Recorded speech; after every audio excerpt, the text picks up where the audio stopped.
Shri Lahari Krishnaya Namaha. Episode 5, Part 1. Bhagavad Gita, Chapter 1. Dear brothers and sisters, I have mentioned in the video which I previously uploaded by name Symbolism of Gita that Bhagavan teaches us how a Jivatma dwelling in the body should get rid of his or her bad deeds, ego and ignorance by the way destroying his or her self-righteousness with the help of righteousness of God and attained Jivan Mukti. So we can very well understand that Gita is a teaching of God which leads us step by step towards eternal life, that is Jivan Mukti. In Gita, Bhagavan is not just teaching us moral codes, but the way to get rid of our karmas, that is sins, by which we receive the eternal peace or Mahashanti, and to attain all blessings of God, both earthly and heavenly, and at last to live eternally with God by overcoming death. In Gita, chapter 15, sloka 15,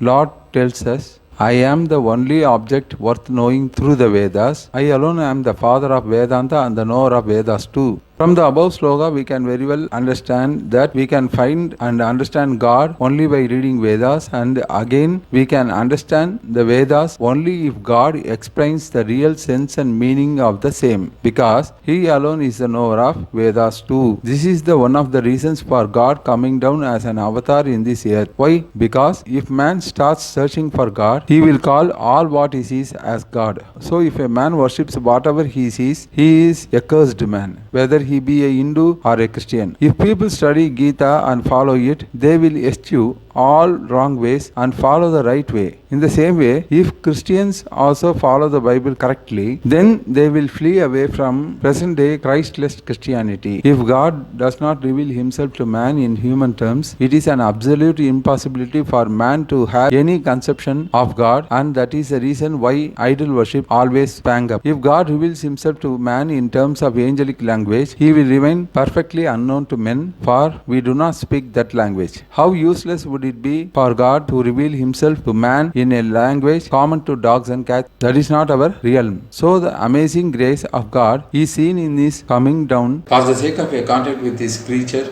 he will stoop to express himself in terms which humanity can comprehend, so that they may establish fellowship and communion with him. The present day Christians call the Hindus as idol worshippers, and evil is an evil anywhere. If the Christians, without coming to Jesus Christ, whom they saw, that died on the cross, and without obeying his word, worship the cross, is it not idolatry? Don't the Christians carry the cross today in palanquins and worship it? Are there not many evil men among them who fear church denominations and the bishops and fathers more than God and forget God and do not hearken to his words? Are there not among the devotees in Hinduism who follow their own selfish ways, even though Vedas tell God alone should be worshipped with love, and worship the forefathers, Babas, Malagalamma, Pothiraj, Saptakanyas, etc.? So, my dear brothers and sisters, please leave all the feelings of religion, caste, color, creed, status, education, etc.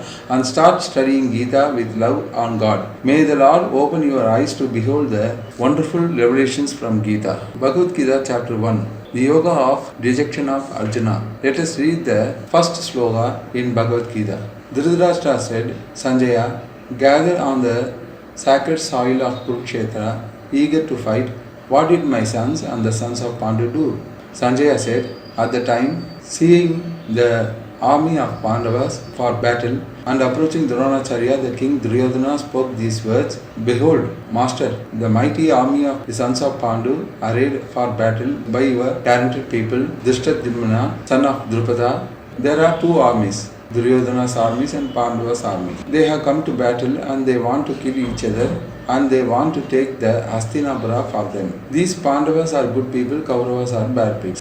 Sanjaya said, Now, O Lord of the earth, seeing your sons arrayed against him, and when missiles were ready to be hurled, Arjuna, son of Pandu, took up his bow and then addressed the following words to Sri Krishna. Krishna, place my chariot between the two armies and keep it there till I have carefully observed these warriors drawn up for battle and have seen with whom I have to engage in fight. I shall scan the well-wishers in this war of evil-minded Duryodhana, whoever have assembled on this side and are ready for fight. Arjuna is a very strong archer. So he tells Krishna, you take my chariot and put it between two armies. So Arjuna says, I can't just send the arrows. You bring it between the two armies. I must see all the people who have come to fight. I can't kill them without knowing who they are. See the wisdom there. His heart was soft. Before he kills anybody, he wants to know who he is. Sanjaya said, O king, thus addressed by Arjuna, Sri Krishna placed the magnificent chariot between the two armies in front of Bhishma, Drona and all kings and said, Arjuna, behold these Kauravas assembled here. Now Arjuna saw stationed there in both the armies his uncles, granduncles, teachers, even great-granduncles, maternal uncles, brothers and cousins, sons and nephews and grandnephews, even so friends, father-in-law and well-wishers as well. Seeing all those relations present there, Arjuna was filled with deep compassion and uttered these words in sadness. Arjuna was unable to see the armies on opposite side. He was only seeing his kith and kins. Now see, chariot moves but the chariot does not wheel. It is totally lifeless. The chariot is our body and Arjuna, who like a soul in the body, he thinks that he is fighting. Because Arjuna is in the fleshy plane, seeing and believing plane. But actually he should know that God is the one who performs the whole thing. That is, even though Krishna is driving the chariot and is not fighting, he is the root cause of victory of the Pandavas. So, we must understand that we, without depending on our efforts and strength, should allow the Lord to dwell in us and to drive our chariot, that is our body, and guide us like a charioteer. So, we should go only where Krishna wants to go. But we in times of trouble pray to God, but rely on our own strength instead of allowing God to do the needful. If we show a little signal to God that we want Him, immediately God starts crushing our seeing and believing and elevate us to the faith level.